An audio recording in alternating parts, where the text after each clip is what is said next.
আজ 27শে এপ্রিল।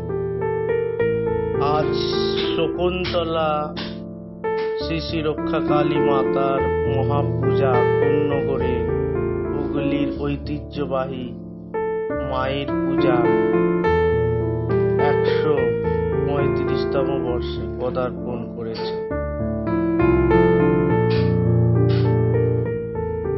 তো আজকে সকালে আমি জগন্নাথ প্রভুকে সুন্দর করে সাজিয়েছি, মা আসছে বলে কথা। পূর্ণগড়ে সাজানো হলো প্রভুকে। এই হচ্ছে মা। এবং কালকে সারা রাত আমি